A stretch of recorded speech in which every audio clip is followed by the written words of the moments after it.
Hi everyone. Okay, so it's been a while. I had said that we were going to do a flip through of the BJH or BJ Press. No, what is this again? BJU. I'll get it right eventually. The BJU level or grade 7 English course work, and so that is what we are doing. And I'm so sorry that has taken me forever, it seems like. The only thing I got for you is life. Life happens. So anyways, this is going to be grade 7, like I said. And, if you've seen my other videos, then you know the last 2 years we've been doing online work. And so this will be our first year actually doing workbooks and textbooks straight out the book. And so I was a little intimidated at first. And it actually wasn't until I started scheduling out his first semester work that I realized that it's not that scary. So anyways, we're just gonna jump into it. So here we are, like a 7, writing grammar work text 7. This is supposed to be for grade 7. Obviously, you don't have to actually do grade 7. Good thing about homeschool, like most homeschoolers will tell you, is that you can jump and go wherever your student needs to be. Whether they're in 5th grade and already at a 7th grade level, or whether they're at a 9th grade and they're at a 7th grade level. You can go fast or slow or however you want to do it, which is the best thing about homeschooling. So these are the chapters. Chapter 1, it's sentences, 2 verbs, 3 nouns, 4 pronouns, things like that. Let's see. So this is what the chapters look like. Chapter 1, of course, sentences. It kind of tells you what it is that you'll be doing, kind of introduces you to it. The artwork in these is amazing. Okay, so then you've got your little lesson over here, or you'll have a lesson, and then you'll practice the skill, and then you'll review the skill, and then you'll use the skill, and then it moves on to the next topic. So that's you have 3 times to actually practice using what you just learned, which is really amazing. And there's this little tidbit, because you'll get to looking and you're like, oh my lord, chapter 1 is a lot. See, that's the chapter review. But you'll get to noticing, like, oh my, like we have to get all of this done within a certain amount of time. And I couldn't quite figure out how to schedule it. I was like, how am I supposed to break this apart without adding, and not add too much on one day or not add enough? I was confused. And anyways, I was flipping through the pages, and then I realized down here at the very bottom. Okay, so let me go back. Okay, so this one is the start of lesson 1, and then lesson 1, lesson 1, lesson 1, and then it goes to lesson 2. So all of that, lesson 1 is for one day. When I say all of that, it's really not, it's really not that much. So even though that I still have that question of, how much am I supposed to do? How much am I going to give him? Make sure I'm not giving him too much or too little. This down here at the very bottom really helped me to figure out what the lessons were supposed to be.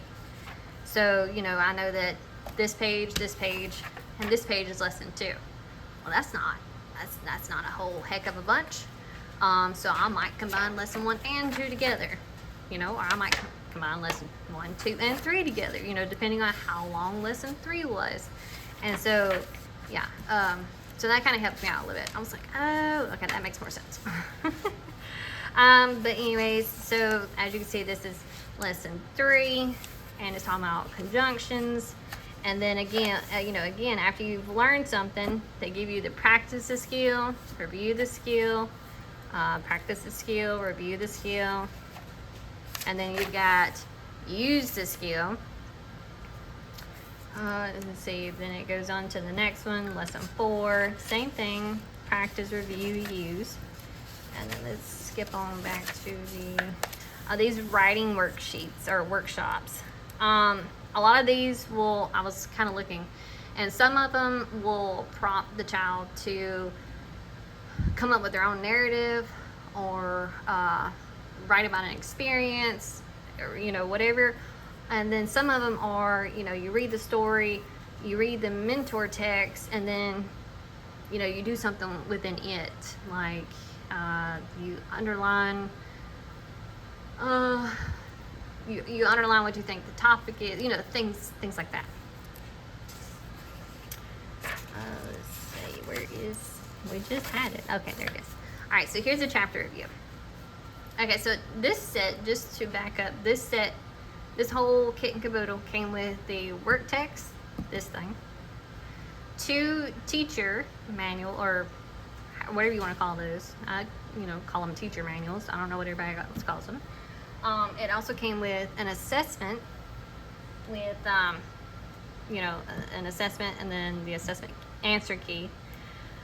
And so not only, with that being said, not only will you have a chapter review that, the child would do at the end of each chapter, but just to, I guess you would say, to make sure that they understand it or to make sure they're on the right track or something like that, then you also give them the assessment. So, like, that was chapter review of chapter 1. So then this is test 1, chapter 1. And so, yeah, that's, how you can do that. And of course, I'm not going to show the answer key because kids are getting smart these days. They figure that out. So anyways, so that's cool. Like there's plenty of things for them to do with pencil on paper. That's kind of one thing that I was worried about with the online thing, which is the reason why we switched to a textbook, is because I was worried that they were not getting enough pencil on paper practice. Both of my children, even though they're 2 years apart, one's 12, one's 10, they both have the handwriting of a serial killer. I'm just gonna say it. One son does not, of course, does not really grasp the concept of using correct punctuation or commas or breaking a sentence up. It just runs all together. It's just one big sentence. And then my other son, you can't read his handwriting. All of his letters are literally together. So I needed something. That was another reason why we're going to textbooks, is because I needed something that would help them practice their handwriting. Unless they aspire to be a doctor one day, then I guess it'll come in handy, because Lord knows we can't read their handwriting. But yeah, so anyways, back to this. So then after you do the chapter review and you do the assessment, then you just move on to the next chapter, which would be verbs. And then just, so on and so forth from there. Let's see if I can find. I'm really excited to get into this because, like, the more I sat down and got to looking at it, it was just so interesting. And, it seemed to be very easy to understand, for a 12-year-old. So that's what I'm hoping for anyway. But yeah, so, and then like I said, this is another, you'll have many writing workshops in between. So like each chapter has a writing workshop of some sort. And then when you get to the narrative writings, well, say not narrative writings. Okay, so you'll get to writings. So 5 is that they'll be writing or practicing writing a narrative writing. And then chapter 9, they'll be practicing writing informative writing. And then you have argumentative writing on chapter 14, and then 18 is creating an article, which is pretty cool. So I'm super excited about this one, because years ago I actually used to what do you I don't even know what it's called now, or what people call it, but I used to have almost like a blog, an online blog. So that'd be pretty cool, because I haven't looked at chapter 18. I don't really know what type of article he'll be having to write, but either way it goes, I love writing. You give me a topic, throw anything at me, and yeah, I'll give you a couple of paragraphs within a couple of minutes. So I absolutely love writing. Me and my youngest son, we would, but that would be like almost like an extra thing that they would do every day, is write in their journal. And I wanted at least one paragraph, at least one paragraph. And they would, oh my gosh, they would give me so much fit. Like, oh really, do I have to? How many sentences does it have to be? Can it just be 2? That kind of thing. I'm just like, how can it be that hard? I mean, y'all use your imagination every day. If you can come up off the top of your head that Yoda is out in the wilderness fighting a dinosaur, then why can't you put something on paper? You know what I'm talking about? Do you feel me? Are there any other parents out there that are like this, that have to deal with children like that? So anyways, so I would tell them to prompt me. Just anything that you could think of, give me a topic. And so they would, of course. And yeah, within about, maybe about 5 or 10 minutes, I would have them like a whole freaking essay about that one topic. And they're like, wow, what? You make it seem so easy. I'm like, because it is. If you really get to thinking about it, it is really just that easy. And so that's what I'm trying to do. I'm trying to help them understand that writing is actually easy. It's not as hard as you think it is. It's not as tedious as you think it is. So that's what I'm hoping for. That's what the goal is. So anyway, so we looked at chapter 1 there. So let me just bring this about. All right, so with the teacher edition, teacher manual, there's 2 of them. There you've got part 1, and then you have part 2. I have not looked at part 2 because we haven't gotten that far yet. So actually, I think I've only flipped through this one time. So, it kind of gives you, kind of goes over everything. Let's see, let's skip ahead to the actual chapter. That'd be great. It kind of explains to you, like, in their book, what each thing, would be, what it's going over, what it means. Now, let's see if it'll... Okay, so this right here, and I did not actually look at this. Whenever I was doing my scheduling for him, I did not actually look at this at all. But anyway, so this is the lesson plan overview. So, for instance, for chapter 1, it tells you, lesson 1, where it would be in the teacher edition, and, what to do in the work text, and then what the objective is. Like, what are you going to do? Let's see. And these 2 right here, this is for the workshop. So if you're a little confused, kind of like I was the first time I looked through the work text, if you're a little confused as to what it is that they're supposed to be doing, because it doesn't just clearly stated in the workshop, some of them, you can go on here to look to see what it is they're supposed to be doing. But yeah, each of these, goes through each chapter, kind of explaining to you which each section is about. And like I said, with the chapter 5, I'm recording from my phone. But anyways, chapter 5 of the narrative writing, it's, like, you'll draft a narrative. You'll compare it with others and proofread a narrative draft and then publish it. So it's pretty cool. And it's very colorful. I mean, a little bit of color is better than no color. That's for sure. Let's see. Alright, so then this is when you actually get into the whole thing. So yeah, so chapter 1 kind of gives you the objectives, any materials you may need, chapter notes, how to engage, and then this would be the instruction part, like, you know, read the opening paragraph of the text aloud, beginning with the quotation. And then, so then you can ask these little questions. What was the subject of the speech? To whom was the speech addressed? You know, kind of things like that, just to kind of get them warmed up, get them awake.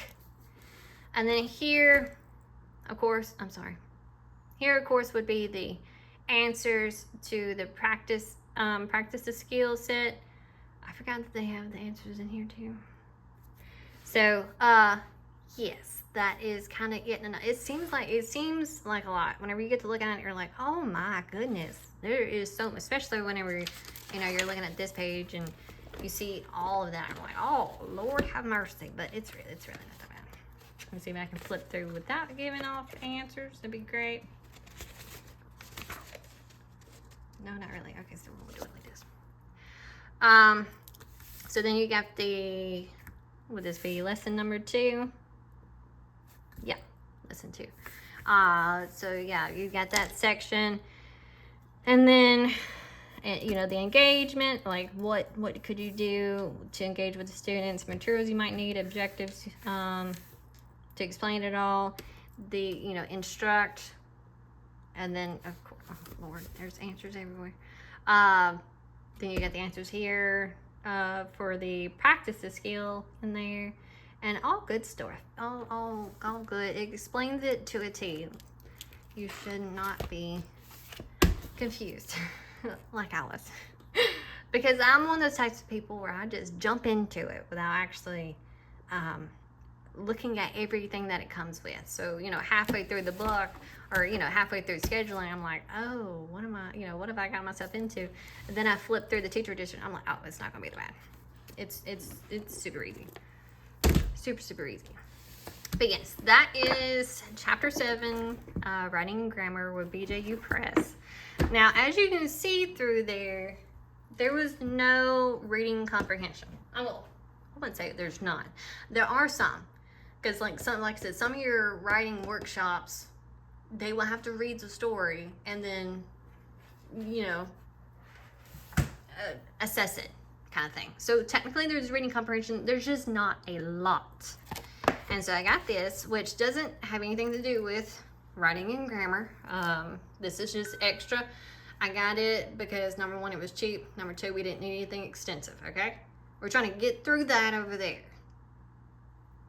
This is just to keep practicing those reading comprehension skills until, you know, next year, or, you know, something. Just make sure he's still using it, because we'll still be reading, of course. We'll be going to the library, getting books, reading. So this is just extra, because we may not even need it. We may not even use it. I mean, but it was only $11, so why not? So I don't know if anybody has ever used these. We used Spectrum last year for what was it? Spelling and vocabulary. And, you know, it was pretty easy for the kids, for the most part. So on one page, you have the story that they'll read, and then on the other page, you know, you have the questions and things that they'll have to write out. Super easy. Story, right.